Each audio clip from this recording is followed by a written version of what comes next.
Tengan todos muy buenas tardes. Mi nombre es Héctor Arnoldo Bolaños. Trabajo como capacitador en Legal Practice Education. Para nosotros, el grupo que trabajamos en Legal Practice, es un honor el día de ahora contar con la participación y con esta excelente ponencia con el doctor Guillermo Parada Gámez.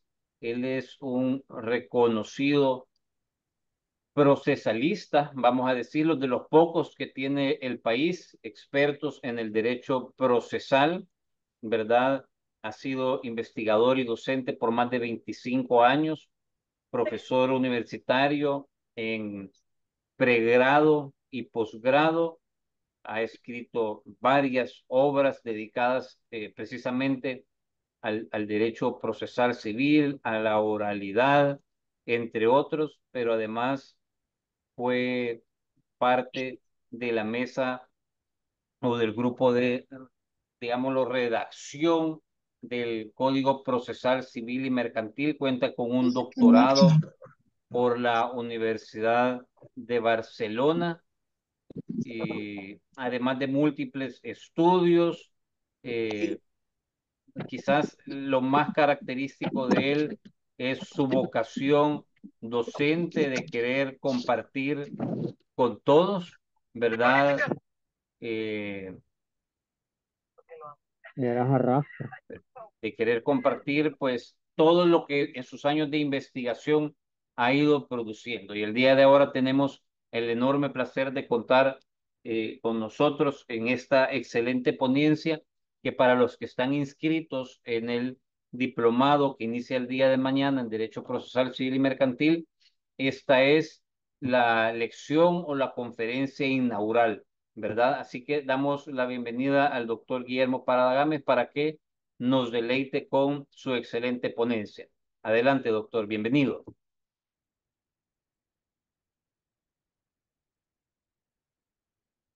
Perdón, solo que le cerré su micrófono también, si lo puede abrir nuevamente, doctor. Ahí está. Ok, de acuerdo, muchas gracias. Buenas tardes a todos.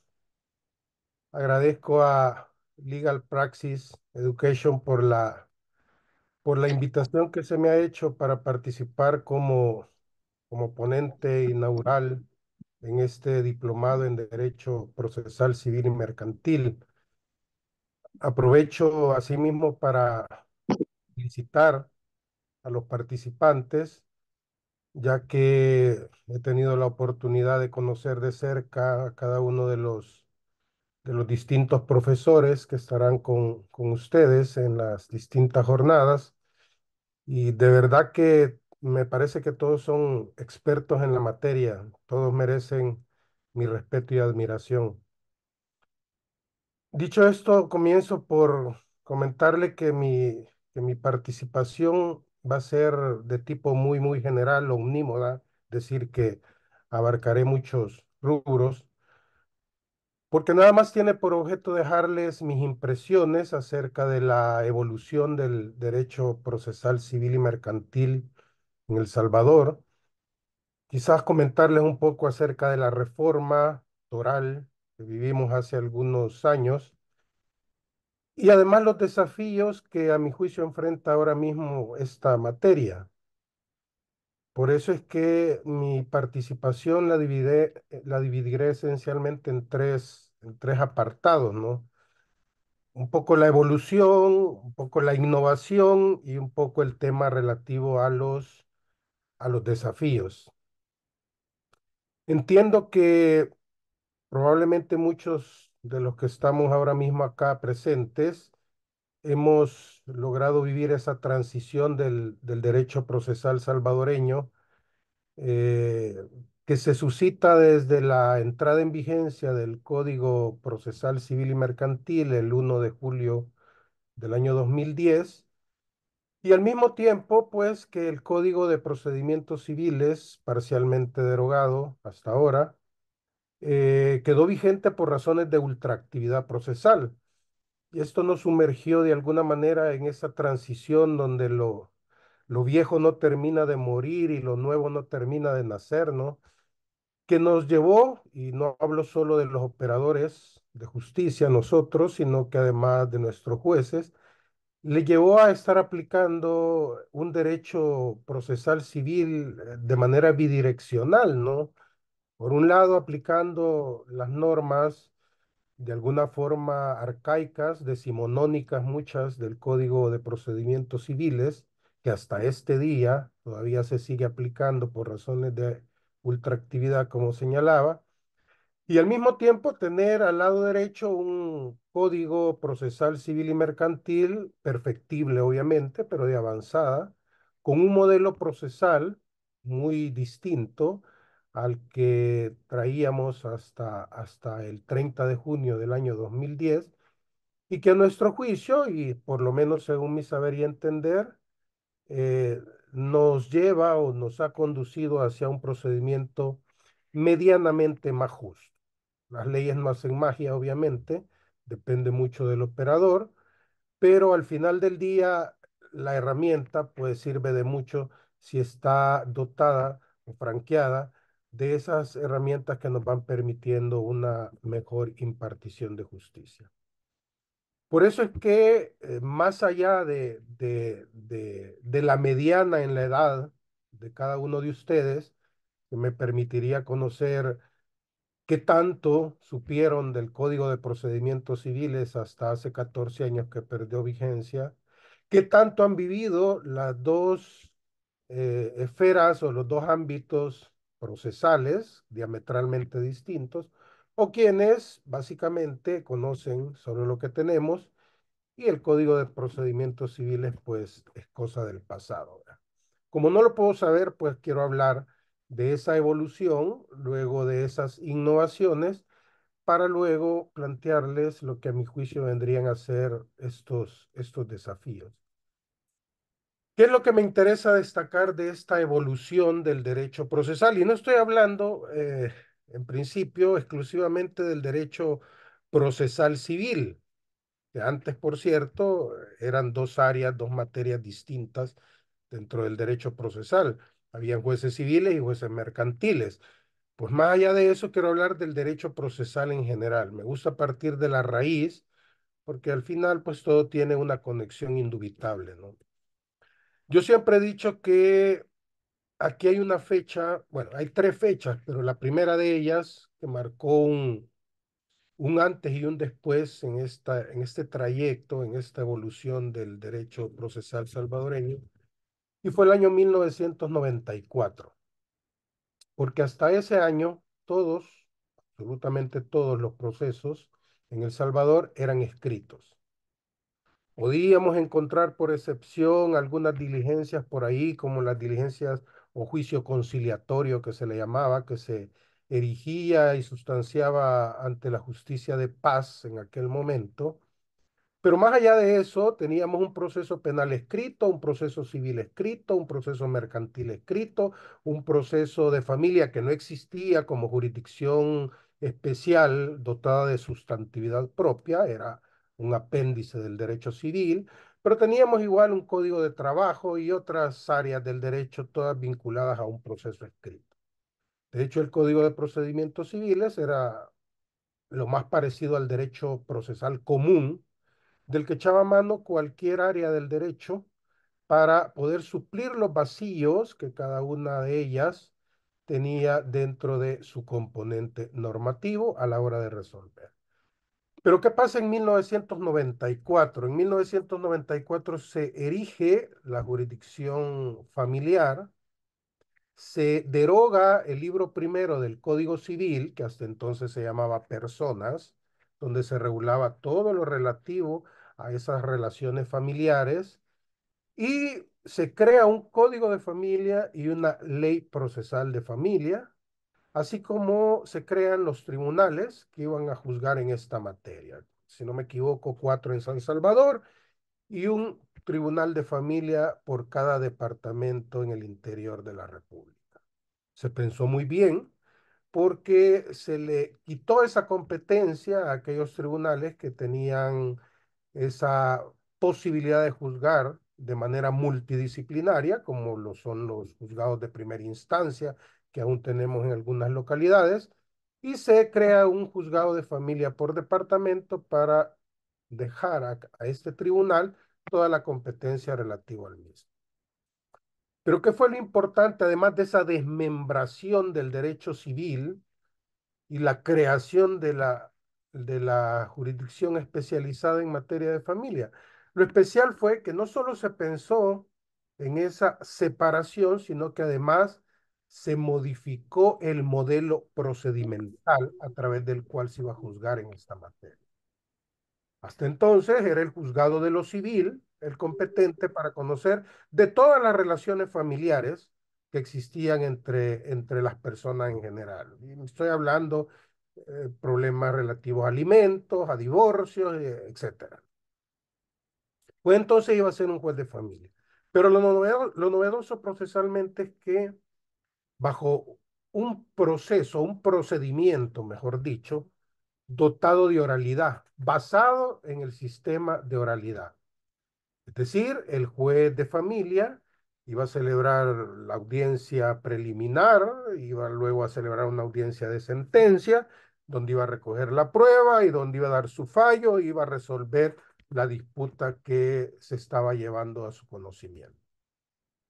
¿Por qué fue tan importante este momento, el año 94, cuando volcamos, por lo menos a priori, en principio, hacia una materia, hacia ese sistema?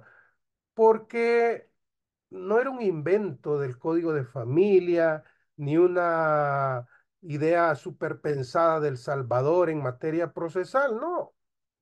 El sistema de oralidad, desde que se instituye a finales del siglo XIX en Alemania, con las grandes ideas de Klein, el procedimiento procesal alemán, luego Chiovenda viniendo de Alemania lo lleva a Italia con el Código de Procedimientos de 1920. Estas son cosas que tienen más de un siglo de estar instituidas y que probablemente nosotros pues estábamos llegando tarde, pero por lo menos estábamos llegando al cambio de modelo.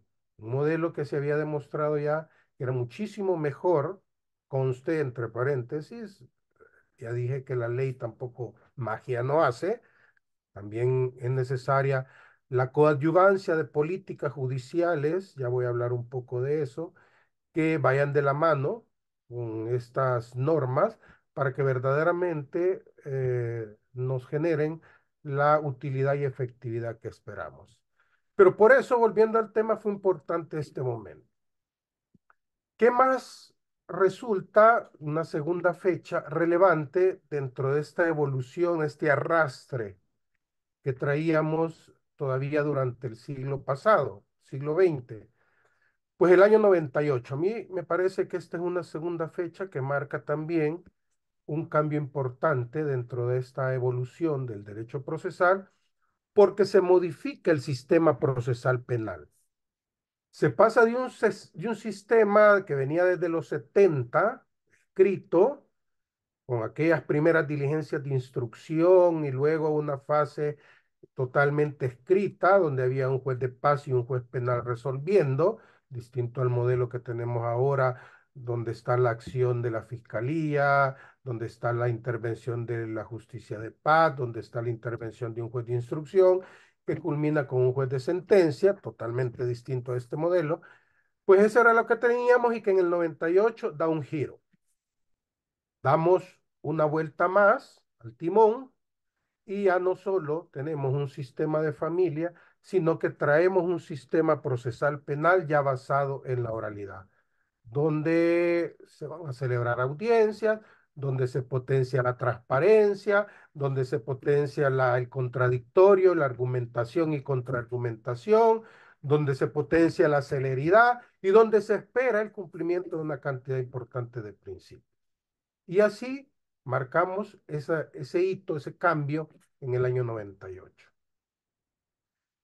El reto era todavía más grande porque faltaba una parte importante dentro del sistema procesal si queríamos cerrar el círculo hacia el cambio, y era el derecho procesal civil. ¿Por qué? Ya habían habido intentos en este país, a instancia del entonces Ministerio de Justicia de los 70, de los años 80, donde se habían formado comisiones pretendiendo cambiar el Código de Procedimientos Civiles, un código muy bueno, no pudo haber durado más de una centuria si no hubiese sido muy bueno, pero que las realidades nos estaban obligando a cambiar, a dar un paso, un salto hacia la norma que debía regir un nuevo mundo de avanzada, con estos avances tecnológicos de 25 30 años atrás para acá, que han dado saltos galopantes, y consecuentemente, tratando de buscar ese intento entre el año 99 y el año 2002, a instancia de la Corte Suprema de Justicia, se integra una comisión redactora y se prepara un código procesal civil y mercantil, basado en el sistema de oralidad, y que nos iba a cerrar completamente el círculo en todo el derecho procesal salvadoreño por varias razones. Una, porque se unificaba el derecho civil y mercantil. Iba a desaparecer esa jurisdicción especializada civil y esa jurisdicción especializada mercantil que existía en San Salvador, por cierto, aunque en el interior se sustanciaban ante un juez civil, y se crearían juzgados de lo civil y mercantil. Eso ya era un paso importante por esa fusión. Además, dispondría el código de un artículo emblemático, el artículo 20, donde prácticamente se autoproclama derecho común en el derecho procesal salvadoreño. Todo aquel al que le falte algo, aquí estoy yo. Así se traduce el artículo 20 del Código Procesal Civil y Mercantil.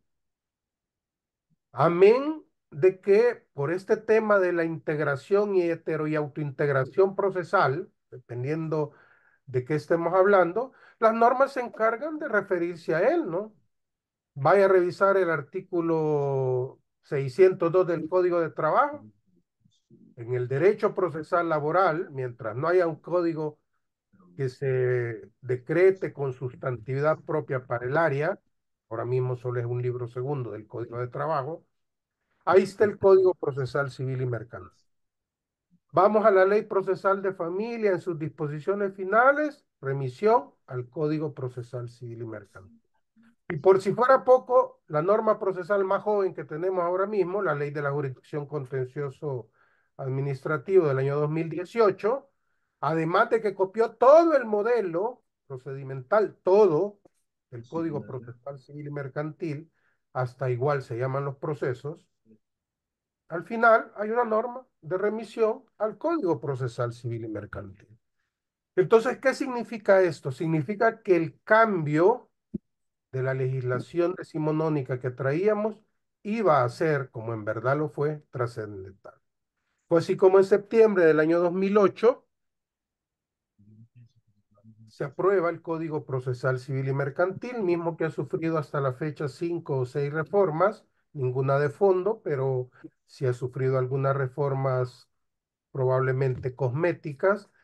Se aprueba con una vacatio legis para 15 meses, de modo que entraba en vigencia el 1 de enero del año 2010, pero a instancia de la Corte Suprema de Justicia, por un tema de disposición, capacidad y ordenación, pues se pidió ampliar ese lapso al 30 de junio del año 2010, 6 meses, y fue así como se amplió esta vacatio legis hasta que el 1 de julio del 2010 entró en vigencia este código, y ahí sí cerramos el círculo. Cerramos el círculo, evidentemente, porque entonces ya todo el modelo, y de eso estoy hablando, el modelo procesal salvadoreño cambió de ser escrito a un modelo basado en audiencias. Algunos prefieren llamarle así y no llamarle oral, porque en realidad sigue gozando de una cantidad importante de escritura, ¿no? De actos procesales que son típicamente escritos, como ocurre, por ejemplo, y ya vendrá un módulo en el que hablarán sobre ello, pero por ejemplo, el proceso común prácticamente tiene dos etapas, una escrita y una basada en oralidad, que son las audiencias que se deben instalar durante su curso. Esto es más o menos lo primero que quería comentarles en relación a estas evoluciones, por llamarlo de algún modo, que han ocurrido en el ámbito del derecho procesal, marcada por esas tres fechas, ¿no? El 98, el 94, el 98 y el 2010, que fueron manejando y dando el giro del timón hasta que logran cerrar el círculo hacia ese modelo. Veamos ahora un segundo apartado que quiero comentarles y son un poco las innovaciones. O sea, no, ya no solo se trata de ver que el modelo cambió y enhorabuena, porque ya veremos cuáles son los desafíos, ese es el tercer punto del que hablaremos, los desafíos que esto nos ha impuesto, porque los modelos procedimentales pueden ser muy buenos, pero sin la participación del operador, sin la interpretación normativa adecuada del operador y sin la coadyuvancia de las instituciones para esa efectividad, pues probablemente no sirvan de mucho. Pero sí quiero comentarles, yo podría demorar aquí 4 horas hablándoles de las innovaciones y cambios procesales que ha supuesto la reforma, pero obviamente por cuestiones de tiempo he escogido hablar de 4 o 5 cosas que a mi juicio son transversales y por eso se las traigo este día para comentárselas, porque son transversales en relación al derecho procesal salvadoreño. Voy a hablar un poco cuáles son esos cambios o innovaciones transversales en esta área que me parecen importantes y ya luego me quedaré hablando un poco de los desafíos, ¿no? 5 cosas especialmente. 5 cosas que a mi juicio, más allá de que hay una serie de cuestiones procesales que también son importantes, y no quiero que se vaya a malinterpretar esta intervención mía en este tema, porque no estoy diciendo que haya otras cosas menos importantes que comentar, no.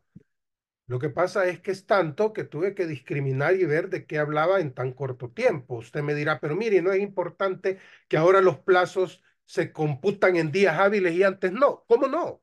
Y muy importante.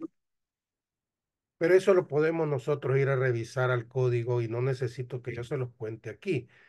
Por eso me voy a limitar más a cuestiones de fondo, transversales, como dije, que sí creo importante que las comentemos. La primera de ellas es precisamente el cambio de procedimiento. Es decir, que pasamos de un sistema escrito a un proceso oral.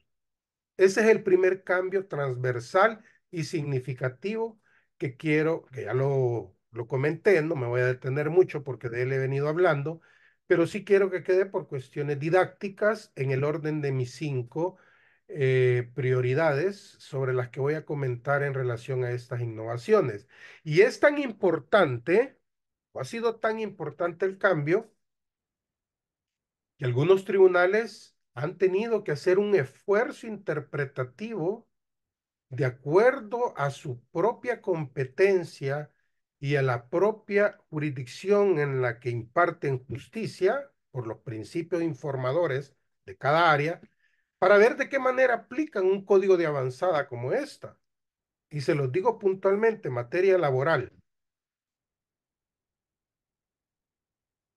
El Código Procesal Civil y Mercantil está basado en una estructura a través de la cual se busca la existencia de dos sujetos que están defendiendo intereses privados, donde hay un genuino contradictorio e identidad de armas entre los contendientes. Es un modelo procesal basado en ello.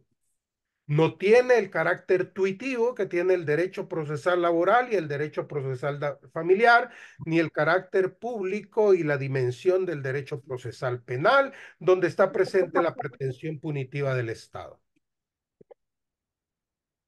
Sí, pero tenemos un problema, por ejemplo, en materia laboral. que su libro segundo, que desarrolla el derecho procesal laboral, es insuficiente para el juez laboral para poder llevar adelante un proceso de esta naturaleza y tiene que ampararse al abrigo del Código Procesal Civil y Mercantil.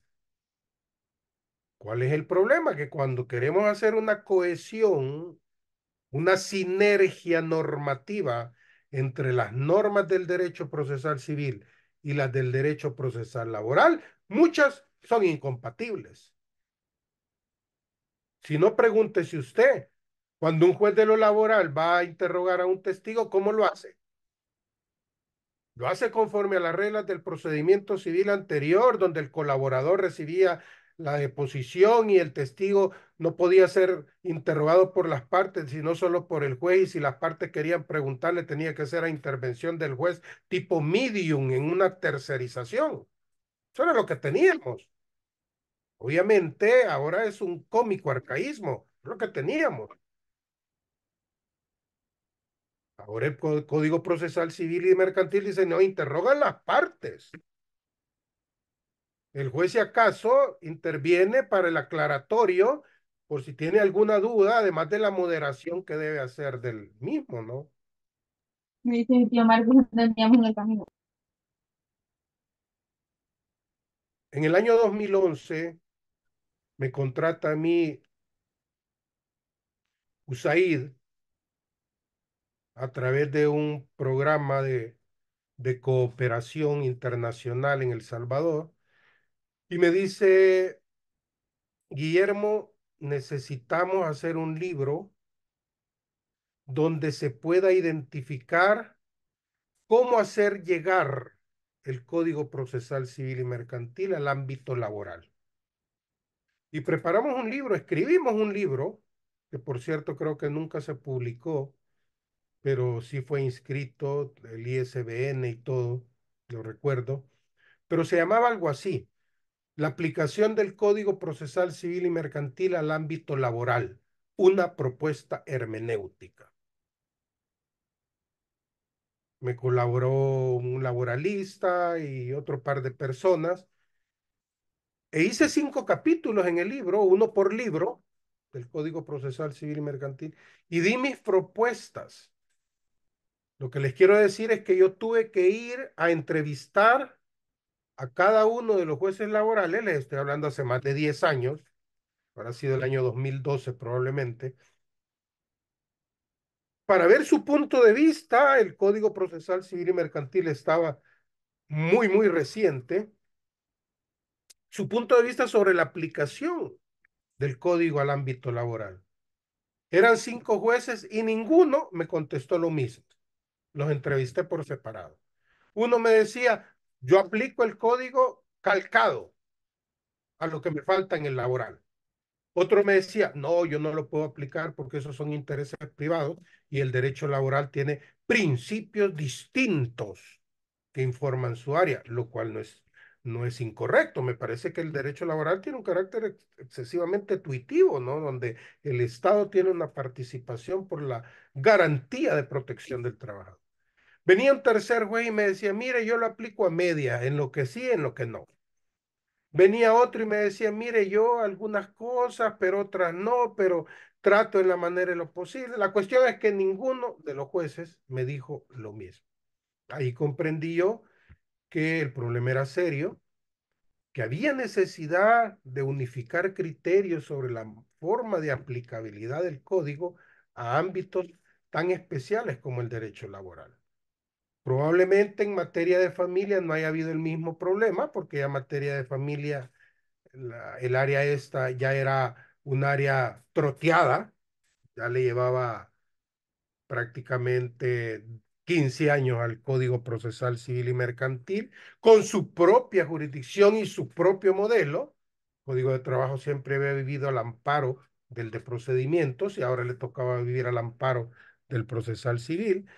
Y otras áreas iban prácticamente creando sus propias normativas. Por ejemplo, la ley de la jurisdicción contencioso administrativo creó su ley y trató de dejarla lo más completo posible. Y las especialidades del derecho administrativo ahí quedaron. El derecho penal, obviamente, como ustedes saben, tiene sus propios principios y muy excepcionalmente habrá de repente alguna norma muy general, probablemente el artículo 18 y 19, que son uno de los artículos del Código Procesal Civil y Mercantil universales dentro del derecho procesal, que podrían eventualmente ser utilizados en la jurisdicción penal, pero caso contrario son áreas muy especializadas.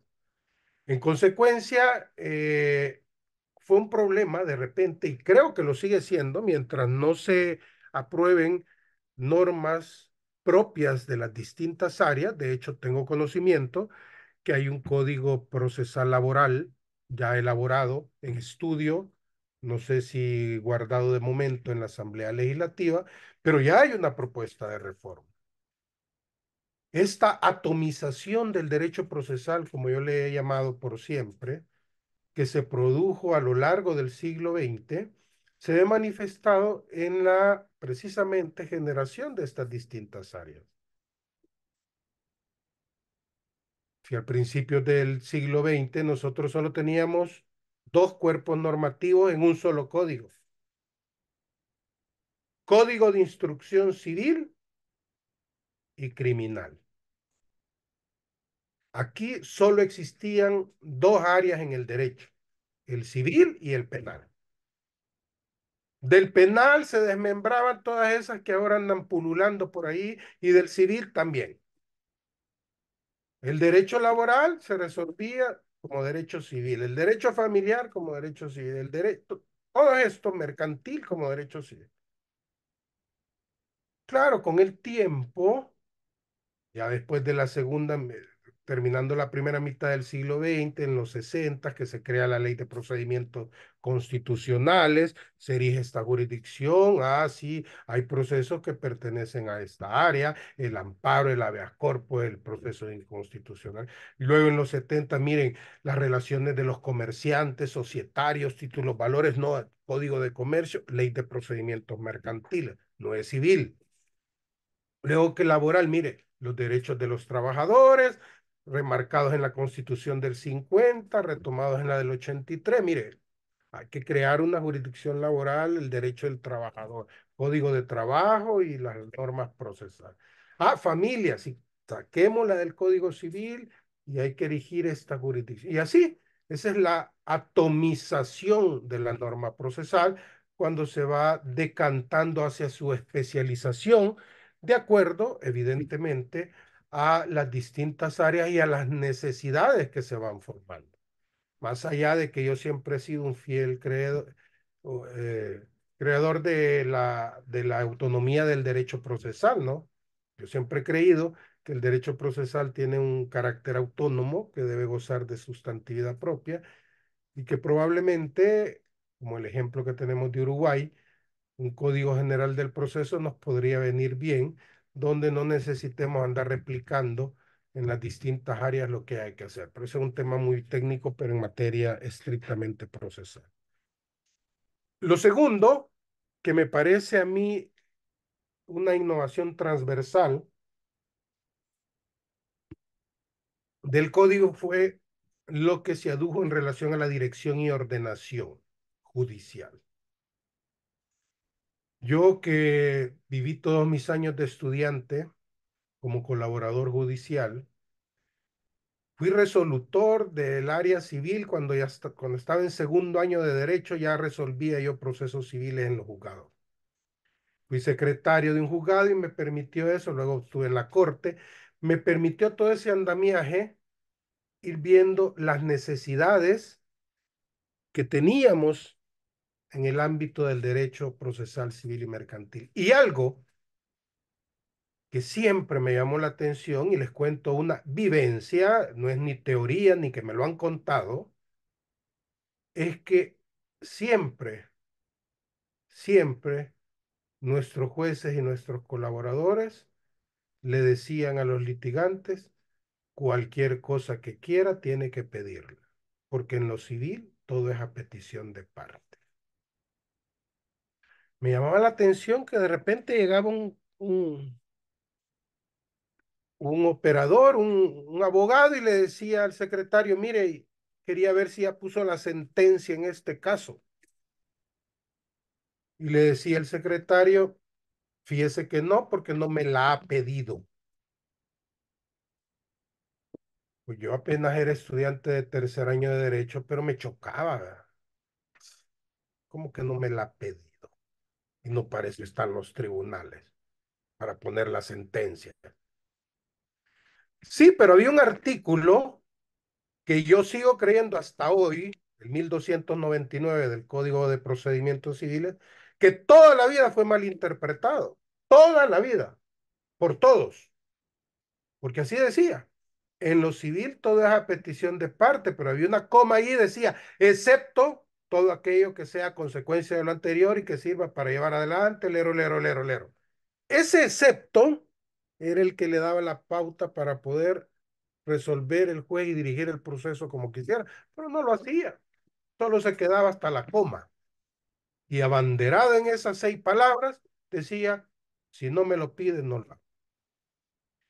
Estaba tan encarnado en nuestro sistema procesal civil y mercantil que generaba manifiestas injusticias, una retardación de justicia, una desidia, una negligencia en la función judicial terrible.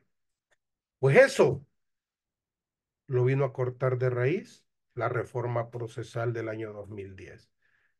Y dijo, señores, conforme al principio de dirección y ordenación, los jueces llevarán adelante los procesos ellos, sin que les estén pidiendo nada. Es su trabajo y él sabe lo que tiene que hacer. Y es lo que tenemos ahora. Celebro muchísimo este cambio significativo dentro de la función judicial, porque un juez no va a instalar una audiencia preparatoria porque tenga que pedírsela. Si él sabe que es parte del procedimiento, ni va a instalar la probatoria porque yo se la pida, ese es su trabajo, ni va a esperar los 15 días que tiene para redactar una sentencia y dejar de ponerla porque no se la pida, porque ese es su trabajo. Principio de dirección y ordenación. Y yo que he vivido casi que dentro de mi ejercicio profesional en el ámbito laboral, si llevo 28 años en ello, viví 14 con el código anterior y llevo 14 con este, o sea que como comprenderán, los conozco a la perfección los dos, porque he estado dentro de ellos, he vivido con ellos y he dado clase con ellos. Les puedo decir que este cambio, aunque no les parezca tan significativo, es, con mis vivencias, de los más importantes. Lo tercero es el régimen de las medidas cautelares. El código o la normativa procesal anterior no se ocupaba en modo alguno del sistema este, del proceso cautelar. Lo poco que sabíamos o conocíamos de las medidas cautelares que nos permitían de alguna manera aplicar y con alguna incidencia en el derecho procesal eran o del derecho penal, que la fianza, que el arresto domiciliario, que la detención provisional, que la sustitución de las medidas y que todos los días oíamos y oímos en la televisión, y el derecho constitucional a través de los procesos constitucionales, donde la sala hace toda la más amplia profundización en materia de medidas cautelares, suspensión del acto reclamado, prohibición de innovar, etcétera. Pero en el ámbito del derecho procesal civil y mercantil, nada. De repente, un abogado acucioso decía, voy a pedir la anotación preventiva de una demanda porque estoy pidiendo la nulidad de este instrumento y no quiero que vayan a venderlo. Pero sí, encontraba una, dos disposiciones por ahí esporádicas en la ley y obviamente basaba su petición en disposiciones del Código Civil que podían medio franquearle esta posibilidad y en la jurisprudencia traída del penal o traída del constitucional en relación al fumo boni iuris, al periculum in mora, al rebus sic stantibus y a toda esta cantidad de principios que pululan circunstancialmente alrededor de las medidas cautelares. Pues el código vino y creó un capítulo, el Código Procesal Civil y Mercantil, acerca de la manera a través de la cual pueden adoptarse estas medidas cautelares. ¿Quién las adopta? ¿Cómo se adoptan? ¿Cuándo se adoptan? ¿Bajo qué circunstancias se adoptan? ¿Y cuáles se adoptan, sobre todo? Indicando toda la normativa relacionada con la funcionabilidad de esas medidas cautelares. Ese es un paso importante que se dio dentro de la tutela cautelar en el derecho procesal salvadoreño, porque además no solo es parte del Código Procesal Civil y Mercantil, sino que, como dije, por su aplicación supletoria se aplica a el resto de materias o áreas donde resulte procedente. Luego tenemos una cuarta cosa que me parece también relevante y es la revisión de sentencias firmes. Lo único que teníamos en materia de revisión de sentencias era de origen constitucional. Por cierto, fue en mis tiempos en los que yo estuve en la sala de lo constitucional, en los que se habrá publicado, habrá elaborado una o dos sentencias que sí se publicaron en el centro de documentación en relación a los casos en los que era posible revisar una sentencia firme. No recuerdo obviamente las referencias ni esto, pero habrá sido finales de los 90, principios de este siglo, ¿no? 2001, una cosa así. Y la sentencia, y la sala dijo, mire, yo puedo revisar las sentencias firmes y revocar incluso si advierto que hay violación a derechos fundamentales y puso los parámetros para eso. Eso era lo más cerca que teníamos de la revisión de sentencia, a pesar de que la ley de enjuiciamiento civil española, por ejemplo, que perdió vigencia el 6 de enero del 2001, que entra en vigencia la nueva ley de enjuiciamiento civil, ya basada también en el sistema de audiencias, ya la regulaba la anterior. La ley de enjuiciamiento civil, que era contemporánea del Código de Procedimientos Civiles, era también decimonónica. La ley de enjuiciamiento civil de 1881, que pierde vigencia en enero del 2000, era una copia de una ley de 1855, que también se llamaba igual, Ley de Enjuiciamiento Civil Española, donde se habían vaciado las normas procesales de la Edad Media, como diría Calamandrei.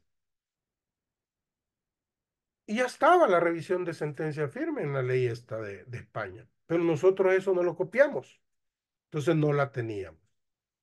Y nos parecía injusto, o me parecía, era una apreciación muy personal, injusto, que muchas veces se tuvieran que ejecutar sentencias a sabiendas que había habido un error judicial o que había habido un error en la tramitación del proceso tan manifiesto que daba lugar a, dentro de la ponderación de derechos, preferir la justicia como valor, no como función. Yo cuando le explico a mis alumnos la constitucionalidad de la revisión de sentencia firme, les digo que no es más que, como diría Robert Alexis, es un tema de ponderación de derechos. La cosa juzgada es una manifestación procesal de la seguridad jurídica. La ponemos a un lado de la balanza y al otro lado ponemos la justicia como valor, no como función. En ese esfuerzo, vamos a ver quién pesa más. Si la cosa juzgada por la seguridad jurídica o la justicia como valor. Y cuando revisamos los criterios del 541 que permiten la revisión de una sentencia firme, vemos que todos nos llevan a que pese más la justicia como valor. Pues sí, ¿qué le voy a decir yo al justiciable que llegue a mi despacho siendo juez y me diga, mire, ya ve, el testigo que usted usó para condenarme fue declarado condenado por falso testimonio, porque mintió? Señor juez, haga algo. Y que el juez me diga, fíjate que no, ya no puedo hacer nada porque ya hay cosa juzgada. Eso no puede ser ni aquí ni en China. O sea, la justicia, la impartición de justicia no es solamente instrumental, Sí, es la herramienta de la que se vale el Estado para tutelar los derechos de las personas de conformidad con el artículo 2 de la Constitución. Sí, esa es teoría. La justicia es más que un cuarto de 8 metros cuadrados, de 8 archivos, de 7 escritorios, de 8 colaboradores, de un juez, de un expediente. Hay un tema metajurídico detrás de todo esto. Y creo que con un poco de lógica, de sentido natural, se puede llegar a esa conclusión. Ese es lo que está detrás de la revisión de la sentencia firme. Hey, si nos equivocamos, hay que aceptarlo.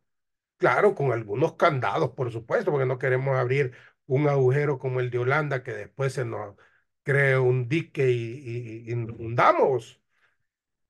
Pero todo puede ser un tema de ordenación. Hay dos principios en el derecho que para mí son fantásticos. El principio de proporcionalidad y el principio de razonabilidad. Porque no solo son jurídicos, los puede usar usted en su casa, con la educación, el proceso de socialización de sus hijos, con el trato con sus padres, con sus compañeros de trabajo. Fantástico. Y eso es lo que está detrás de la revisión de sentencia firme. Y lo último, en este segundo tema, para pasar a hablar un poco de los desafíos, es la ejecución de sentencias. La ejecución forzosa, provisional y prestacional.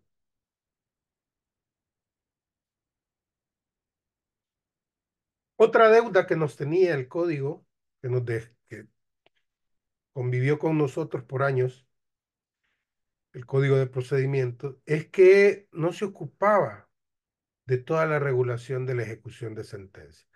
Lo poco que encontrábamos de la ejecución era dineraria y estaba escrita al proceso ejecutivo en el Código de Procedimientos anterior. Este código dedicó un libro entero, el libro quinto, a la ejecución de sentencias.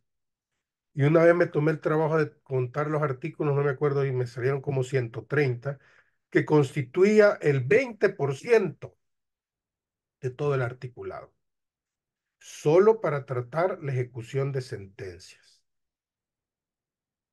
La ejecución provisional, que es una de las innovaciones, que yo pueda ejecutar una sentencia condenatoria no obstante apelación.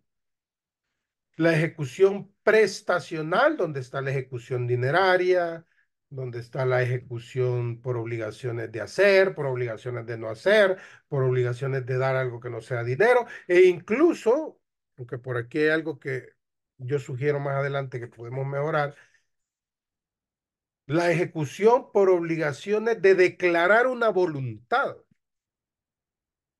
Entonces me parece que este también es un cambio, así como el de las medidas cautelares, muy importante porque no se regulaba en el pasado y ahora trae una cantidad importante de reglas que hay que asumir.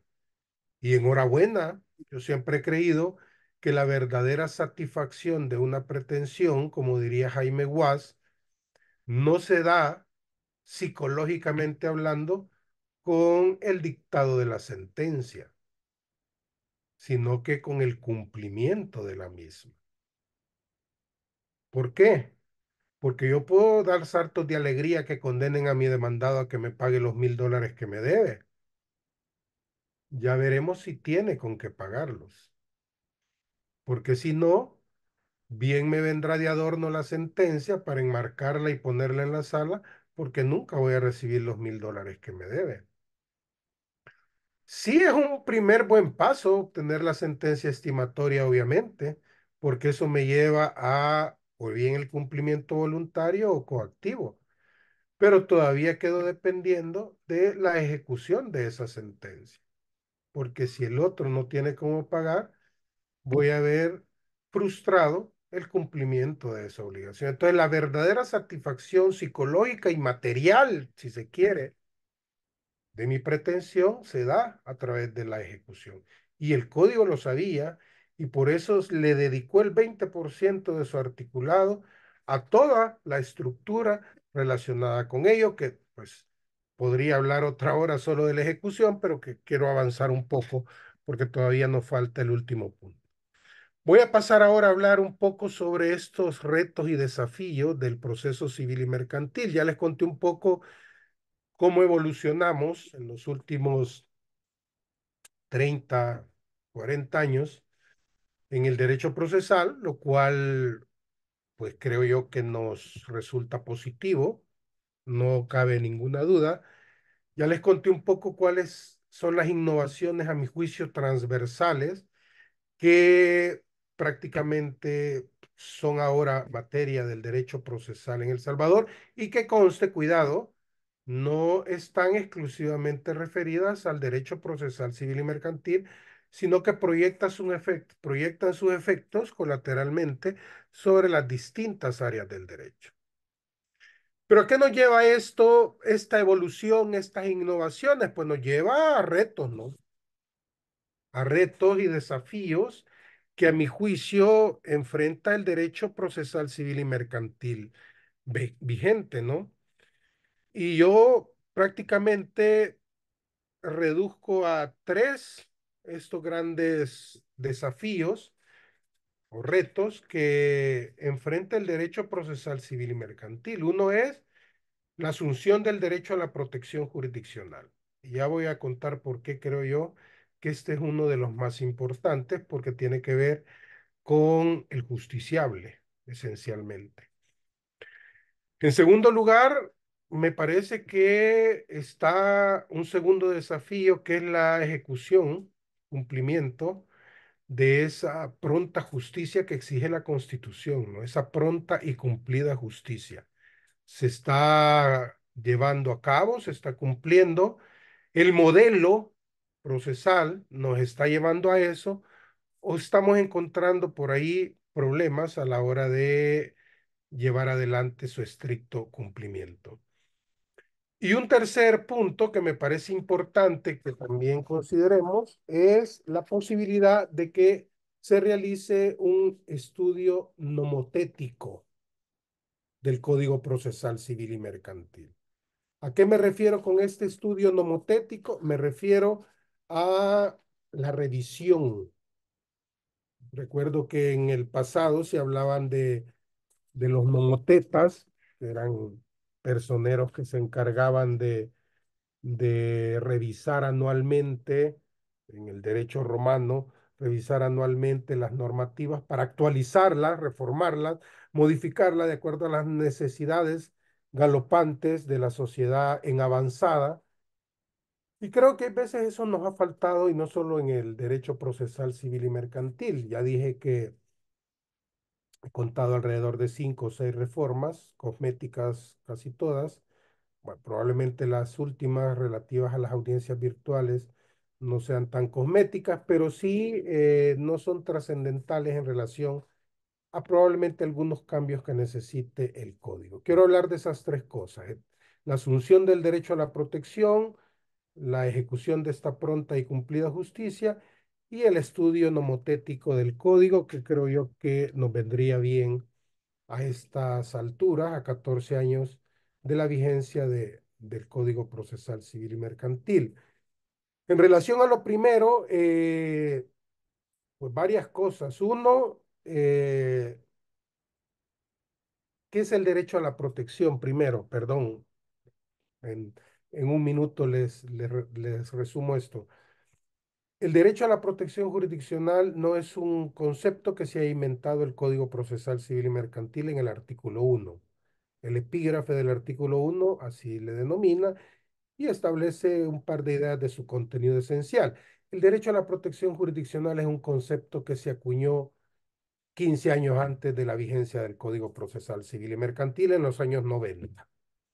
Y fue instancia de la Sala de lo Constitucional a través de la jurisprudencia constitucional. Ahí se empezó a acuñar el derecho a la protección jurisdiccional como ese derecho instrumental, que es el derecho a la protección de los derechos. Si lo queremos ver en términos simples, el artículo 2 de la Constitución prevé un catálogo de derechos y al mismo tiempo, en la parte segunda del inciso primero del artículo 2 de la Constitución, se establece el derecho a la protección de esos derechos. Entonces, el derecho a la protección de los derechos es el derecho a la protección jurisdiccional que se materializa a través de un instrumento que es el proceso, siendo entonces el proceso la herramienta de la que se vale el Estado para garantizar el derecho de las personas en virtud del derecho a la protección jurisdiccional. Pues este derecho se normó en el artículo 1 del Código Procesal Civil y Mercantil y se estableció su contenido esencial. El derecho que yo tengo de acceder, si una vez accedido, el derecho a que se me respeten mis derechos, el derecho del adversario, audiencia, defensa, el derecho a recurrir que tenemos ambos, el derecho a una sentencia motivada y congruente, y en fin, la garantía que se materialice no solo al inicio, sino durante su desarrollo. Y por eso quiero traer a cuenta, en primer lugar, el uso adecuado del acceso. Y digo que es un reto por mi experiencia. Yo, pues, soy abogado en el ejercicio profesional, independiente, además de mis actividades académicas y de asesoría que llevo paralelas. Y esto me permite revisar el código y leer los libros y dar mi clase con un expediente bajo el brazo, obviamente. Muchas de las cosas que yo comento, que cuento, muchas de las vivencias que transmito son mías, porque en la mañana estuve en una audiencia y me pasó esto, porque la semana anterior estuve en cámara y me pasó esto, porque luego estuve en sala y me pasó esto, que creo yo que debería de ser el anhelo de cualquier abogado en el libre ejercicio y que además tenga alguna actividad académica, ¿no? Poder combinar la teoría con la práctica y ver lo que pasa y poder transmitirlo si uno puede a partir de eso y proponer evidentemente las modificaciones, sugerencias o reformas que uno considere. Y una de ellas es esta, control en el acceso. ¿Por qué? Porque de repente se puede estar abusando del uso de la figura que el Código Procesal Civil y Mercantil vino a desarrollar ampliamente, que es la figura de la improponibilidad de la demanda. Yo creo que hay que tener un uso adecuado. Me parece una institución muy, muy útil. De hecho, les cuento que mi tesis de la licenciatura que preparé en el año 1996 para graduarme de licenciado en Ciencias Jurídicas en la UCA, se llama así, la improponibilidad de la demanda. Yo escribí una tesis sobre el tema cuando nadie decía nada sobre la figura. Entonces me tocó investigar el doble de lo que probablemente ahora le tocará investigar a cualquier profesional, porque ya hay mucho que se ha dicho sobre ella. Entonces la conozco perfectamente.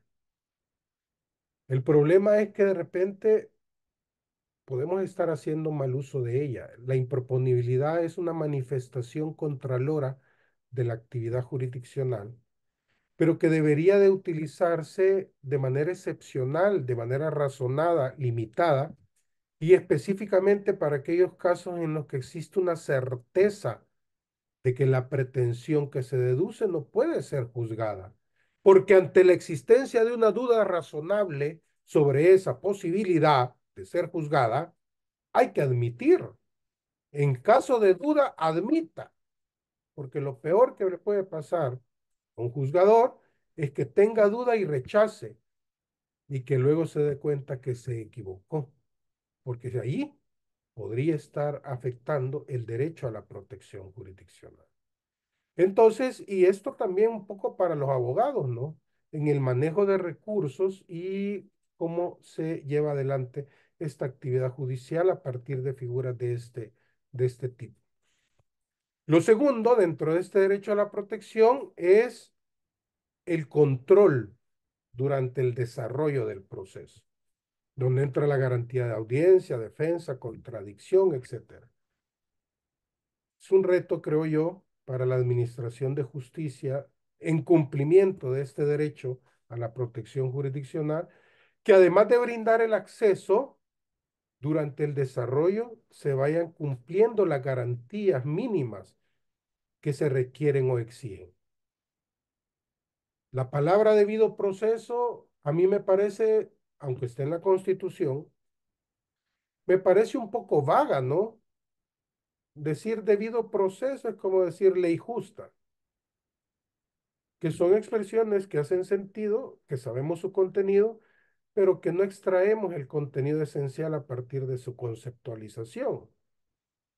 Y por eso es que hablamos mejor de este derecho a la protección. Pero si lo quieren comprender ustedes de manera más sencilla, coloquial, pues a lo que me estoy refiriendo con este desarrollo es a ese debido proceso. La garantía de audiencia, defensa, contradicción, derecho a recurrir, actividad probatoria y todo esto que tiene que ver con el desarrollo del proceso como tal. Y eso nos lleva a un tercer momento, que es el control y el franqueamiento de la impugnación de las resoluciones judiciales. ¿Por qué? Porque este código también tiene un par de artículos que permiten de alguna manera incluso sancionar al litigante por el ejercicio abusivo del derecho a recurrir. Si no, vean el 513 en materia de apelaciones para la Cámara de Segunda Instancia.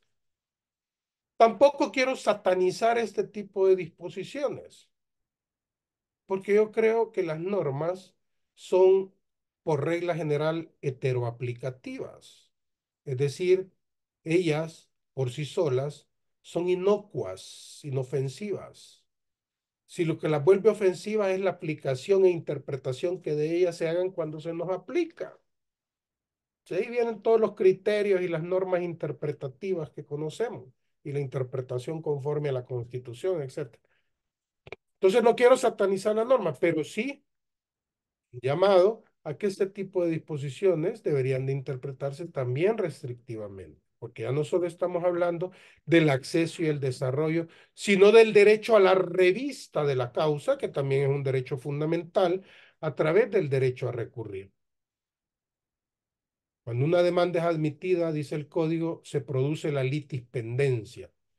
Y la litispendencia es como el anverso y reverso de la moneda con el principio dispositivo. Porque a partir de eso, el control del mantenimiento del proceso en estado de dependencia es de las partes. Porque cuando ellas quieren, transan y se acaba. Y si el proceso termina por sentencia, también principio de dispositivo, porque si a mí me afecta y no recurro porque no me da la gana, ahí se acaba. Pero si yo recurro, continúa el estado de dependencia por decisión mía. Esto no se acaba hasta que termine. Son las partes. Entonces, esa actividad no solo es de acceso y de desarrollo, sino incluso el derecho a la revista de la decisión, obviamente, que le resulte perjudicial. Bien, el segundo punto es la ejecución y cumplimiento de esa justicia sin demora, que es un precepto constitucional, por supuesto, el que está en juego, ¿no? Aquí hay varios temas que a mí me parece importante que comentemos. Uno es, pues, lo que se viene produciendo como consecuencia de la negligencia de los tribunales. Y efectivamente puede ser que esa sea una posibilidad, que los procesos no avanzan y que no se profiere una pronta y cumplida justicia porque el juez Haragán o porque los colaboradores no llegan a trabajar o porque llegan a leer el diario, etcétera, etcétera. Ya que ustedes conocen todas las historietas que se pueden presentar de todo esto.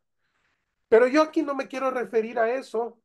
Esos son chambres de pasillo de los tribunales que no me interesan en esta ocasión, sino que me quiero referir más bien a esa posible inejecutabilidad de la pronta y cumplida justicia, pero por un tema de políticas judiciales adecuadas.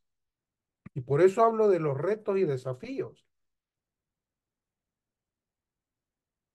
Recuerdo cuando se instituye la jurisdicción de familia en el 94 y aquí en el 2010 el procesal civil y mercantil, que daba gusto iniciar un proceso porque en cuestión de 4 meses estaba resuelto. Pues sí, la mesa limpia de 8 colaboradores y un juez con el escritorio limpio, demanda que llegaba, demanda que se trabajaba y audiencia que se señalaba y sentencia que se daba. Y aquí empezó también en algunos tribunales de lo civil y mercantil. Vivencia, yo personalmente tuve algún caso en San Miguel, por ejemplo, que en 6 meses lo había resuelto en primera y segunda instancia incluso, 2011, 2012. Claro, la luna de miel. Pero ¿qué es lo que va pasando conforme el tiempo transcurre? Que los tribunales se van llenando de manera exponencial. Y si las políticas judiciales no se van adecuando a las necesidades, a la densidad poblacional de la jurisdicción o de la circunscripción donde se imparte justicia, pues va a llegar un momento que estos tribunales colapsen y que llegue usted a un juzgado de lo civil y mercantil y le digan que su demanda la van a ver para admisión en 3 meses y que con suerte la audiencia preparatoria se la señalen después del emplazamiento para otros 6 meses. Pero mire, ¿por qué? Pues sí, mire el calendario. Es que lo que pasa es que en esta circunscripción territorial hay 100.000 habitantes, pero solo hay un juez de lo civil y mercantil. Entonces, claro, ni la norma ni el juez hacen magia, por mucho y tengan la sinergia positiva que se quiere. Entonces, aquí es donde entra el tema de política judicial. La ordenación, que ya no es problema ni de la norma ni del juez, y menos del operador, sino de los encargados de la administración de justicia. Yo necesito un tribunal por 20.000 habitantes. ¿Y cuántos hay aquí? 100.000. Pues aquí deben haber 5 tribunales, no uno. En San Salvador han hecho su mejor esfuerzo, ahora hay 15, hay 5, 1, 2, 3 por 5. No sé, en San Miguel, Santana, que fueron como los municipios donde originalmente se crean estos tribunales. Entiendo que ahora hay Santa Tecla, Soyapango y algunos otros, pero también entiendo que hay algunos municipios donde sigue estando, por ejemplo, el juzgado de primera instancia, que es el que sigue viendo todo, exceptuando familia, sigue viendo todo en esa circunscripción territorial. Creo que hemos ido mejorando un poco, vamos despacio, porque parece que en Gotera recién, en los últimos años, después de pandemia, habían 2 juzgados, primero y segundo de primera instancia, y creo que ya los transformaron en, no sé si uno de instrucción y otro de lo civil y mercantil, pero eso es lo que necesitamos, especializar a nuestros jueces y crear al mismo tiempo las condiciones necesarias para que nuestros jueces salgan adelante con el trabajo que les llega, ¿no? Amén de la capacitación judicial, porque este es un punto que no se puede soslayar y que resulta del todo importante para ir advirtiendo las distintas corrientes de pensamiento. Qué tan importante es que nuestros jueces estén al día con los criterios jurisprudenciales, no solo de sus vecinos, que estén al mismo nivel de la jurisdicción, sino de sus cámaras y sobre todo de sala.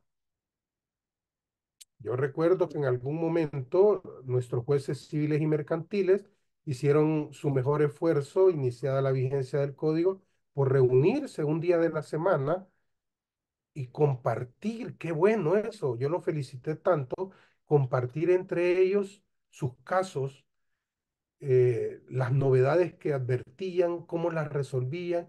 Eso les permitía una retroalimentación a todos ellos que obviamente les hizo crecer dentro del área en el que impartían justicia, ¿no? Entonces, esto segundo relativo a la pronta y cumplida justicia tiene muchos aspectos que discutir, muchas cosas que barajar, y que algunas de ellas probablemente sean causa y culpa de quien imparte justicia, o incluso de operadores de justicia que actúan con deslealtad procesal, con la intención plena de dilatar los juicios. Pero más allá de eso, hay un trasfondo por ahí que creo yo que es importante y que es el que acabo de señalar. Y lo tercero, bueno, perdón, amén de que hay un sistema de sanciones en el código, de multas por retrasos en el pronunciamiento de resoluciones, etcétera, que entiendo que no tiene mucha positividad, especialmente entre funcionarios, pero que ahí está, que es parte del sistema del código. Y lo tercero decía un estudio nomotético del código. Yo traté de pensar qué creería que debe analizarse y probablemente modificarse o cambiarse del código. Si a mí me lo preguntaran ahora o me dijeran, Guillermo, necesitamos que me digas 5 cosas que crees que hay que mejorar del código, porque queremos presentarle una pieza de correspondencia a la Asamblea Legislativa para que lo vea y eventualmente lo apruebe. Pues yo me tomé la tarea de escribir esas 5 cosas, que como dije, probablemente no sean las 5 que usted esté pensando.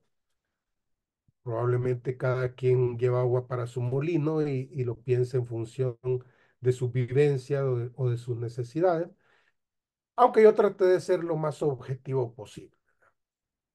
Y les cuento las 5 cosas que creo que podrían estar sujetas a un estudio nomotético del código ante una eventual reforma.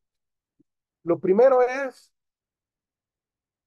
que se analice lo relativo a los procedimientos de los procesos especiales, incluyendo dentro de ellos el posesorio, el inquilinato, el ejecutivo y el monitorio, que son los que destaca como tales el código. ¿Por qué? Porque están amparados en un proceso abreviado que tiene un procedimiento deficiente. Si nosotros revisamos del 418 al 431 el proceso abreviado, vamos a ver que hay una cantidad de inconsistencias terribles. Bueno, solo para decirle, el 418 dice que la demanda simplificada no exige el ofrecimiento de prueba. ¿Cómo es eso? Por muy simplificado que sea algo, no vamos a sacrificar la lealtad procesal en este sentido. O por ejemplo, para la oferta probatoria, un gran nudo que sería el código para decir cómo se va a ofertar la prueba cuando es una fuente de prueba que hay que llevar a la audiencia y simplemente el juez está citando de una vez para la audiencia. O sea, quiero decirles que hay que revisar los procedimientos de estos procesos, porque el abreviado está diseñado de manera defectuosa. Yo creo que debería de haber un plazo para contestar la demanda, no una sola citación para que llegue a contestar en audiencia, como pasa en el posesorio, que hay un plazo de 10 días para contestar la demanda. Ese creo yo que es una forma adecuada de ordenar. Yo creo que con solo eso ya se ordenarían bien estos procedimientos. Y que se aplica de ese mismo modo al inquilinato, porque así lo dice el código, ¿no? Por lo menos el posesorio alcanzó a salvarse en ese apartado porque sí fijó un plazo. Y luego, pues, en el proceso ejecutivo, que hay una clara omisión de la actividad oral en la mayoría de los eventos. Solo hay una audiencia en el evento de que el demandado oferte prueba y esta necesita producirse en audiencia. Pero hay una par de inconsistencias por ahí que creo yo que podrían revisarse. Ese es el tema uno, procedimiento de los procesos especiales. Lo segundo es el manejo de la rebeldía del 287. Creo que este artículo nació putativo, porque cuando se aprueba el código y entra en vigencia, recién había habido una sentencia de la Sala de lo Constitucional que decía todo lo contrario del 287. O sea, ya nace muerto, nace inconstitucional, porque es contrario a la línea de pensamiento constitucional, donde se dice que al rebelde la rebeldía no es una sanción, al rebelde hay que comunicarle todo lo que sea capaz de afectarle un derecho. Y ese artículo dice que no, que desde la rebeldía le va a notificar hasta la sentencia. Por ejemplo, si hay que, si hay que convocar a las partes a la audiencia probatoria, pues no se le va a convocar, porque como el artículo dice que no, creo que hay que corregirlo. En tercer lugar, yo revisaría el tratamiento del cómputo paralelo de plazos en materia de recursos. Ocurre, por ejemplo, en materia de apelación casación. El 513, si me declaran improcedente la apelación, yo puedo pedir revocatoria, pero también puedo pedir casación. Pero a la ley se le olvidó decirnos si los cómputos de los plazos son paralelos o se suspende el plazo de la casación hasta que se resuelva la revocatoria, como bien lo hacía y decía el Código de Procedimientos anteriores en relación a la revocatoria y la apelación. Yo ahora les digo cuando me pregunten, no se arriesgue, meta la revocatoria y rueguele a Dios que en los 9 días que tiene el juez, 3 para revocar, 3 para escuchar al adversario y 3 para resolver, le resuelve y le van a quedar todavía 6 para que usted decida, si no le revocan, meter casación. Pero si al juez se le ocurre tardarse 20 días para resolverle la revocatoria, cuando le resuelva ya estuvo que se le fue el plazo de casación. Eso no está bien diseñado en el código, creo que hay que corregirlo, ¿verdad? Eh, una cuarta cosa, creo yo que también es importante, que no se dice nada sobre el efecto de la sentencia revisada y rescindida, pero que ya fue cumplida. La ley solo dice que la sentencia revisada, que se estime la revisión, va a ser rescindida, pero nada se dice si ya fue cumplida y si ya produjo efectos en el tiempo. Como nada se dice, mi sugerencia ha sido siempre que por heterointegración procesal se utilicen los efectos del artículo 35 de la Ley de Procedimientos Constitucionales que hacen referencia al efecto restitutorio jurídico y no material de una sentencia. Claro, esta es una solución ad hoc que se puede utilizar a partir de una creación jurisprudencial que ha habido, pero la ley no resuelve el problema. Y lo tercero es que también hay por ahí un déficit en la ejecución de las sentencias cuando se trata de obligaciones de declarar una voluntad. Lo más parecido al que teníamos en el pasado nosotros, que se llamaba proceso singular ejecutivo, donde, por ejemplo, ante la obligación de que un ejecutado declarara una voluntad y no lo hacía, el juez podía hacerlo en su nombre, pero comparecía el juez en nombre del rebelde ejecutado a la ejecución del acto, a la declaración de voluntad. Ahora, el código no dice nada. Risiblemente dice algo así como el juez hará lo que considere oportuno, ¿verdad? O el juez hará lo propio, una cosa así dice. Entonces, no se sabe si para sustituir al ejecutado en esa declaración de voluntad hay que comparecer o solo hay que poner un auto decrétase que en lugar de la declaración se tiene por hecho esto, ¿ok? Lo cual me parece impropio porque hay un tema detrás de esto de seguridad jurídica. Pues bien, jóvenes, me ha dado gusto de verdad. Quiero decirles que con esto, pues, voy cerrando mi participación. Ya les di algunas, o les dejo ya algunas ideas acerca del estudio que se les viene. He revisado la temática y me parece que está estructurado magistral, además de genialmente este diplomado. Así que les insto al aprovechamiento máximo de su desarrollo, algo así como les insto a exprimir el conocimiento de cada profesor, ¿no? Y sobre todo, pues la puesta en práctica de tanta teoría en nuestro día a día, en esa práctica judicial que nos permite de alguna manera ser cada día mejores abogados, ¿no?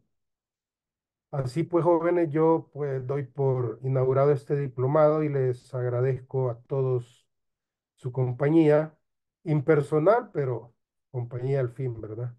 Muchas gracias.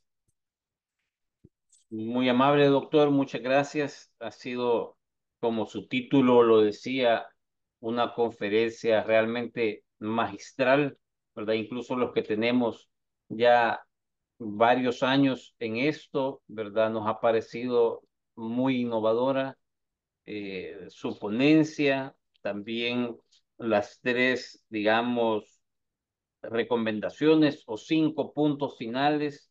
No podemos, creo yo, estar más de acuerdo en el proceso abreviado, en la revisión de sentencias eh, ya ejecutadas y en el problema que tenemos los jueces muchas veces en la ejecución de obligaciones de hacer.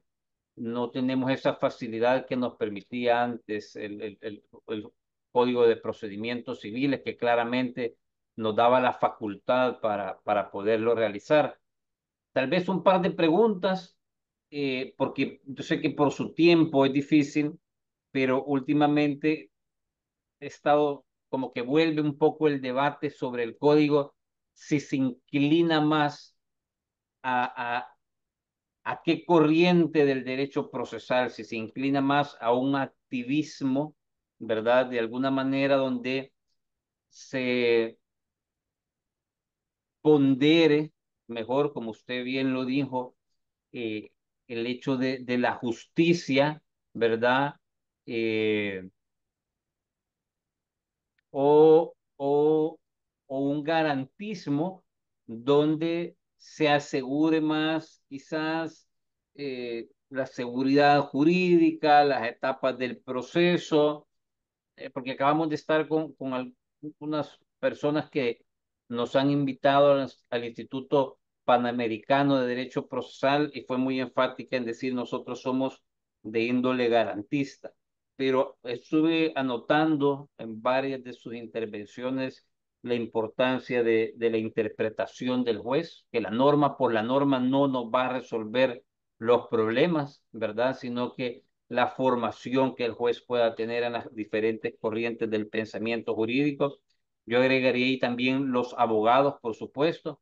Entonces, usted que estuvo desde los inicios en la comisión de redacción,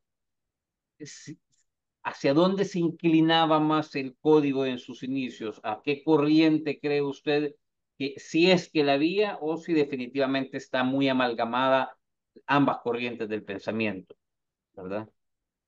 Ok, sí, muchas gracias. Cuando, cuando se decidió elaborar el código, a instancias siempre de las autoridades, se nos pidió preparar unas bases para la elaboración del código, que fue todo un proceso de aproximadamente un año, año y medio, donde simplemente se estaban estableciendo las grandes reglas, antes de redactar un solo artículo. En ese momento, lo primero que nos planteamos era qué modelo íbamos a seguir y de alguna manera qué fuente nos iba a servir. Y en ese momento, pues se contaba con una ley de enjuiciamiento civil española que estaba entrando en vigencia en ese momento. Teníamos ¿cómo se llama esta? Un reglamento o normas procesales de Puerto Rico, ordenanzas procesal civil de Puerto Rico. Teníamos el Código General del Proceso de la República Oriental del Uruguay y teníamos algún otro por ahí cuerpo normativo que nos servían un poco de base. La piedra angular sobre la que se quiso, pero en el camino se fue variando, se quiso sentar las bases primordiales, era sobre un sistema garantista.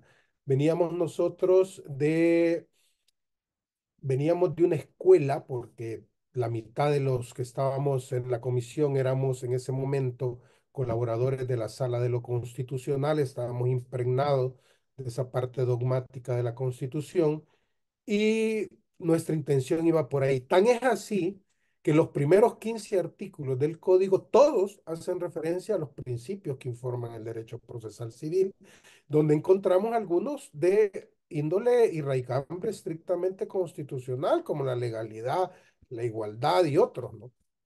Sin embargo, Y así se empezó, bajo esa concepción garantista, si el artículo 18 y 19, incluso el fundamento legal de la decisión jurisdiccional, las herramientas de las que echa mano el juez, además de la interdicción del ritualismo a cambio de la protección del derecho del justiciable, etcétera.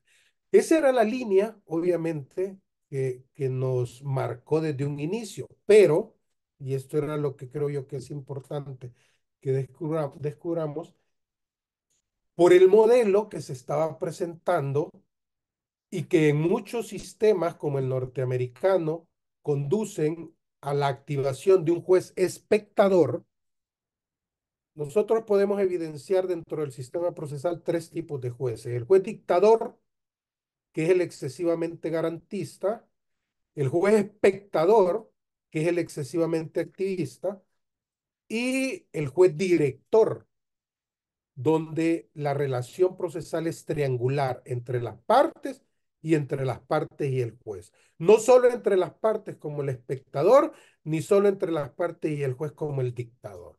Buscábamos al juez director. Y sobre esa base se empezó a construir, pero el modelo se prestaba a que el activismo estuviera siempre presente y lo tenemos, por ejemplo, en el principio de aportación del artículo 321. Los hechos y la prueba me los tiene que traer usted. Yo no voy a hacer nada. Y si acaso yo tengo una duda, va a ser sobre lo que usted ya me ha traído a este estrado.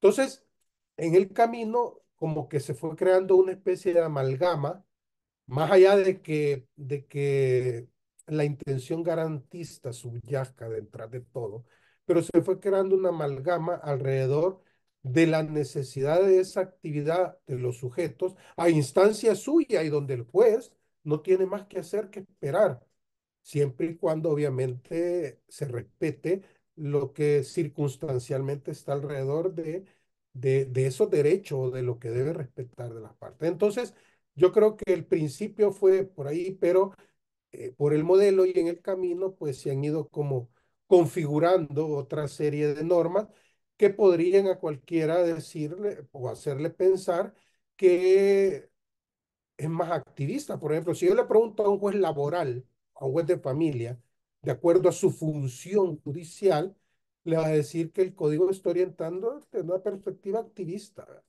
aunque no haya sido esa la intención con la que nace. Perfecto. Muchas gracias. De verdad, doctor, yo tengo más dudas, pero quizás por el tiempo y porque esto se planeó para una hora y media como máximo, ¿verdad? Solo como comentario, tal vez yo fui 10 años litigante, al igual que usted, antes de ser juez, que ya llevo 10, y la figura de la improponibilidad sí la sufre el abogado litigante muchas veces porque se abusa a veces de ella, ¿verdad? Y eso pudiera ser para discusión, que si es responsabilidad del abogado, de la forma de la redacción y la proposición de la pretensión, etcétera, pero me quedo nada más con el punto suyo de, en caso de duda, ¿verdad? ¿Qué debemos o qué debemos hacer los jueces eh, cuando tenemos dudas sobre la pretensión y utilizar la institución de la improponibilidad de manera realmente excepcional? Amén de que su servidor, por supuesto, se haya podido equivocar ya en un par de ocasiones y aquí habrán abogados litigantes que quizás lo han sufrido, ¿verdad? Pero desde un punto académico y verdaderamente técnico, no debería de ser así, ¿verdad? Sino que es como usted Claro. muy bien lo ha dicho, ¿verdad? Una cuestión eminentemente excepcional, pero quizás, ¿cómo hacer el doctor para entre todos tener estos espacios? La mayoría de capacitadores, si usted ve del diplomado, son jueces, ¿verdad? Y entonces tenemos pocos abogados del ejercicio libre dentro de la academia, dentro de la palestra, a los que se les puede escuchar. ¿Cómo hacer para para que nos demos cuenta los que estamos de este lado de lo que sufren los que están de ese lado por no utilizar la improponibilidad entre otras figuras. Pudiera ser la falta de motivación, la falta de congruencia del 216, 218, de la excesividad en las prevenciones que se puede hacer sabiendo que en 5 días va a ser imposible que, que la subsane, y no sé, se me ocurren para admitir un recurso de apelación, usted ve la diversidad de criterios, de cámaras, de que unos muy poco formalistas y con nada admiten un recurso de apelación fundándose en el principio de acceso a la justicia, y otras son muy rigurosas y si no lleva al pie de la letra todos los requisitos para la apelación. ¿Cómo avanzamos? ¿Cómo puede servir un diplomado como este para ayudarnos a todos a encontrar estos puntos medios de encuentro para que al final quien gane realmente sea el ciudadano al que tanto el abogado litigante y los jueces nos debemos para que ellos tengan una mejor percepción de nuestro trabajo? No sé si es muy amplia la pregunta, pero ¿qué recomendación nos daría usted a los que estamos más adentro de esto, del diplomado de la Administración de Justicia? Bueno, yo, como les decía hace un momento, creo que el primer paso ya lo dieron y es fantástico, que es estar aquí, ¿no? Estar aquí y pues sacrificar su hora, 2 horas, todos cansados, vienen de su trabajo y tener que venir a sentarse a escuchar a otro probablemente les resulte un poco tedioso, pero el primer paso ya ha estado. Lo segundo, creo yo, es que sí debería de tratar de aprovecharse a cada profesor de acuerdo a la temática que va a impartir y tratar de sacar de cada participación lo que alguna vez yo aprendí en el centro de documentación. Yo fui de los fundadores cuando se llamaba Centro de Jurisprudencia hace 25 años. Nosotros éramos los encargados de crear las máximas de las sentencias de las salas. Entonces era divertido el trabajo porque nos pagaban por aprender, ¿verdad? Leíamos las sentencias y extraíamos de cada sentencia la máxima que nos parecía que era de impacto para el área, para la materia y para la circulación en esa temática, ¿no? Y luego hacíamos un cuadernillo con máximas de la sala de lo civil, de la constitucional. Entonces yo creo que a través de la generación de ideas o máximas, a través de las participaciones, y por supuesto un poco la unificación de criterios en determinadas líneas, pues porque usted y yo podemos estar de acuerdo que la improponibilidad en caso de duda no debe decretarse, pero puede hacer que de repente haya 2 o 3 personas que digan, no, para mí la improponibilidad en caso de duda va. Entonces ya cada quien, pues, pero si lo que tenemos ganas de aprender, de hacer sinergia con este tipo de talleres, pues estas son grandes oportunidades. Si hay 50 personas y de ellas 25 que fueran son jueces, enhorabuena, porque son 25 personas que más allá van a estar juzgando y que tendrán una línea de pensamiento a partir de las conclusiones que aquí se vayan abordando. De todas maneras, quiero decirle que yo quedo a disposición suya y de todos.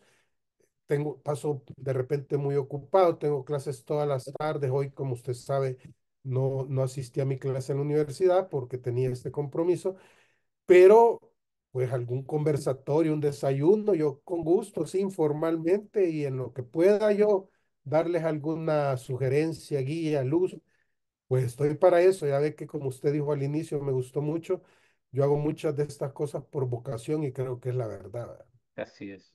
Sí, Ahí se estoy para nota. servir. Muy amable, lo vamos a tomar en cuenta tal vez para la clausura o para un desayuno con los capacitadores o incluso invitarlo desde ya.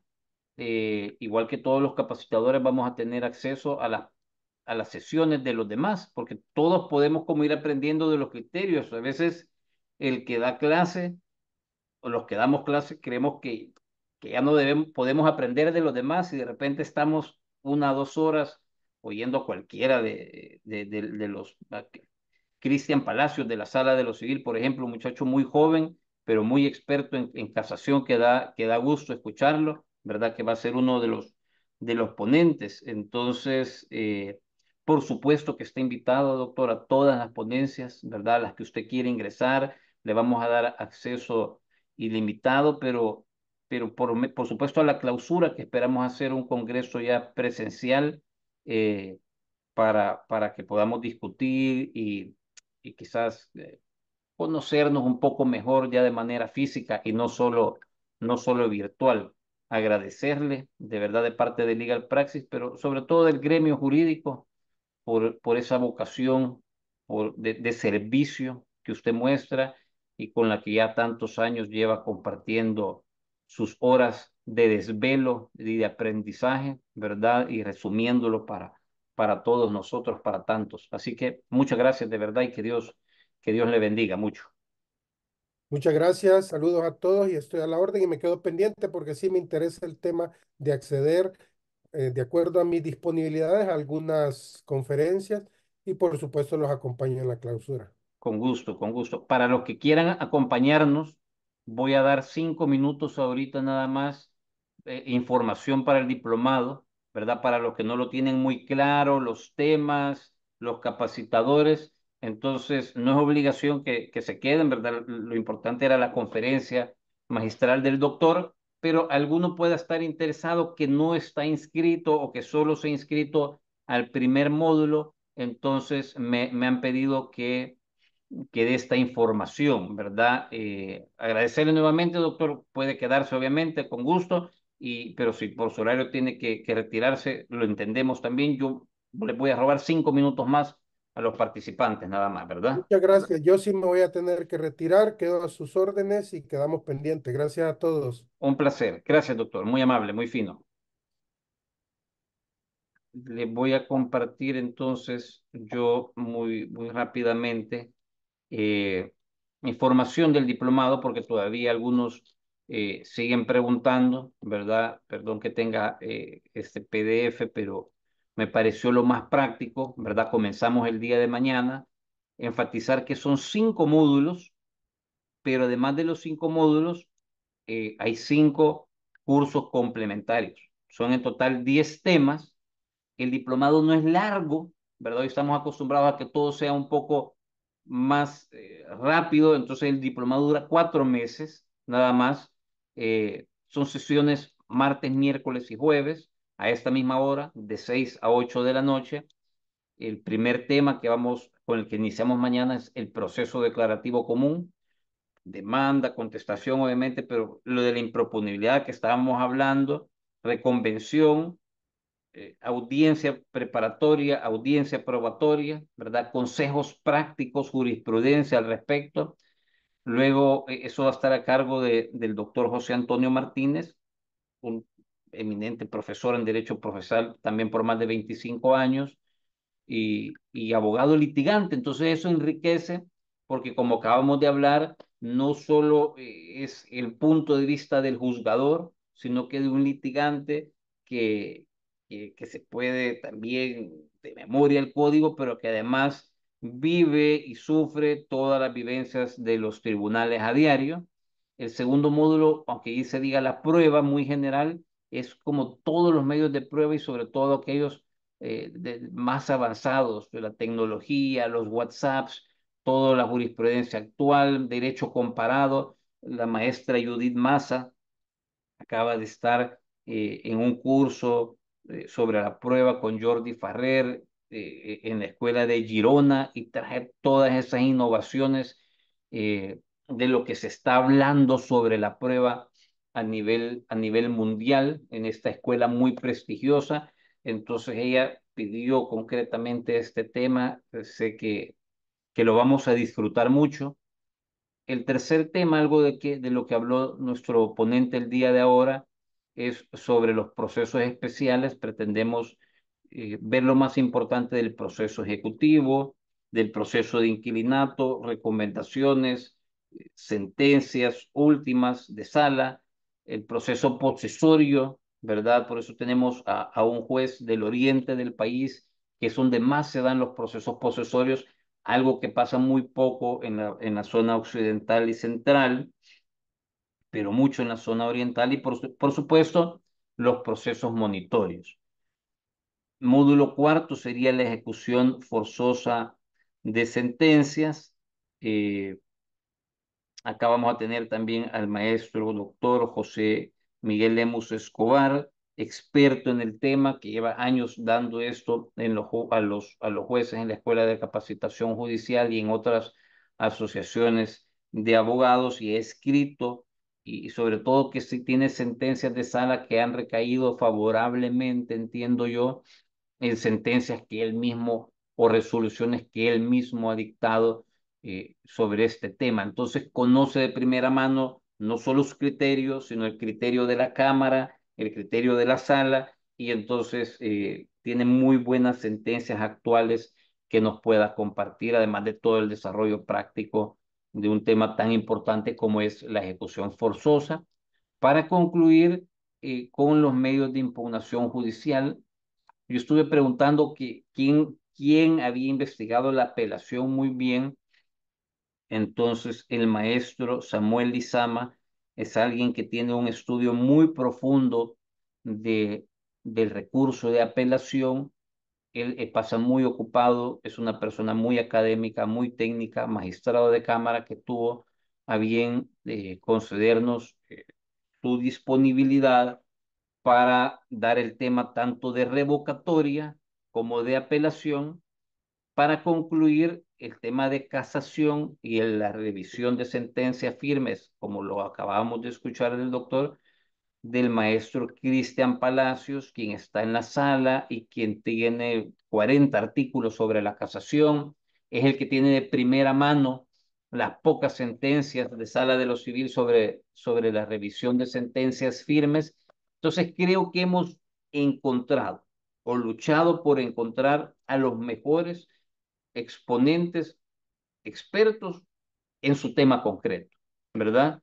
El proceso común no lo van a ir a escuchar desde un juez, que sí tiene mucha práctica, pero lo rico está desde el lado del litigante. Por eso el doctor José Antonio Martínez creemos que es de las personas más capacitadas. Luego, aquí tienen el staff de capacitadores, ¿verdad? Luego podemos intercambiar, o aquí les vamos a dejar el WhatsApp o la forma de comunicarse con toda la parte administrativa de Legal Praxis. Tenemos los 5 cursos complementarios, diligencias preliminares, ¿verdad? Hay diversidad de criterios, cuáles sí, de taxatividad, que si se debe dar caución siempre o no, si hay la excepción del segundo tema como las medidas cautelares, si puede quedar a criterio del juzgador. Eh, ya el doctor hablaba de este tema en su segundo marco de ponencia del día ahora, lo innovador del tema de medidas cautelares, las formas anticipadas de finalización del proceso. Hay muchas dudas sobre la conciliación, no solo la conciliación en sede civil y mercantil, sino que la conciliación en sede de paz bajo el amparo del Código Procesal Civil y Mercantil. Luego las nulidades procesales, que es muy amplio, ahí podemos ampliar el horario, si los participantes están a bien. Aquí no hay nada cerrado, ¿verdad? Y por último, terminar con el régimen de audiencias. Y vamos a iniciar con el tema de técnicas de litigación oral, porque después del diplomado van a haber ya 2 cursos, si no presencial, semipresencial, estrictamente de técnicas de litigación oral en materia civil y mercantil. Esto ya será hasta el otro año, enero, febrero, marzo. Pero queremos ya comenzar con esta introducción, ¿verdad? Y en estos cursos nos va a acompañar el maestro Nelson Palacios, que desde antes de que el código entrara en vigencia, ya él lo conocía, daba clases, abogado litigante anteriormente, desde el 2010 es juez civil y mercantil, y es de las personas que más experiencia práctica y teórica como profesor tienen, y además de la maestra Janet Corbera, que nos va a ayudar con eh, el curso complementario 3, ¿verdad? Lamentablemente la maestra Infantosi, ahí vamos a tener que borrar eso por sus agendas y cosas personales, no nos va a poder acompañarnos porque ella estaba para diligencias preliminares, que tiene un estudio exhaustivo en el tema. Prometemos que más tarde o temprano la vamos a tener con nosotros en futuros cursos, pero en esta ocasión no va a poder ser así, ¿verdad? Esos son los 10 temas. A mí no me gusta meterme en esta parte. Yo les ruego que por favor escriban al número 77247048, es el WhatsApp. Ahí va a estar el personal del Legal Praxis atendiéndoles, ¿verdad? Pueden hacer diversas formas como ustedes lo quieran, no tienen que ser un solo pago. Entiendo que hay más de 70 personas inscritas, pero aún quedará cupo para unas 10 personas más. Así que no se lo pierdan, esperamos que sea. Luego esperamos terminar con un congreso, ¿verdad? A principios de diciembre, donde, como escucharon, la clausura de cierre, no sé si lo dice aquí, si la clausura de cierre, así como la conferencia inaugural estuvo a cargo del doctor Parada Gámez, la conferencia de clausura va a estar a cargo del maestro Aldo Cader Camilo, también un gran experto, no solo en derecho constitucional, sino que en derecho procesal. Realmente el diplomado promete y promete mucho. Creo que hemos comenzado con firme pie derecho con la gran conferencia del día de ahora, y pues las 10 plazas que quedan, ahí están, ¿verdad? Quedan todos cordialmente invitados. Cualquier duda, vamos a dejar el WhatsApp después de Legal Praxis acá, y si hay alguna duda o comentario al respecto, yo también en lo que pueda estoy con la disponibilidad y con mucho gusto pues les escuchamos. eh, ¿Verdad? No sé, perdí el link de pago para pagar. Lo mejor es, para todo lo demás, todo es agradecimientos al doctor, ¿verdad? Yo creo que todos hemos gozado y hemos disfrutado de esta hora y media, se nos pasó volando. Primero Dios lo podamos tener más adelante. Ya vieron ustedes el bagaje cultural, técnico, académico del doctor Guillermo Parada Gámez. Fue un placer realmente, y con esto damos por finalizada esta jornada. El número del Legal Praxis, sí, lo vamos a apuntar aquí ahorita en el chat.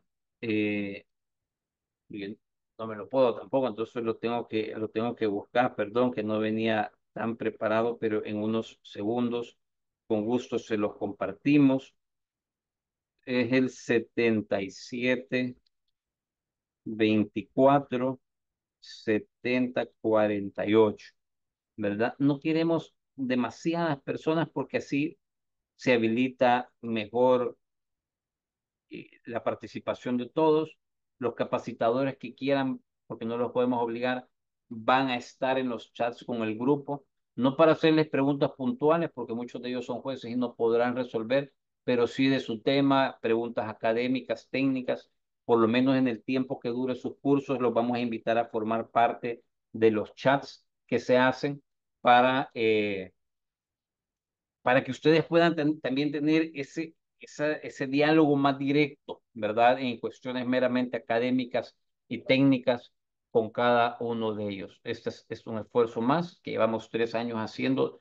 No solo soy yo, ¿verdad? Debo agradecer a todo el gran equipo de Legal Praxis que está detrás, sobre todo a los capacitadores que realmente lo hacen por una verdadera vocación, por amistad.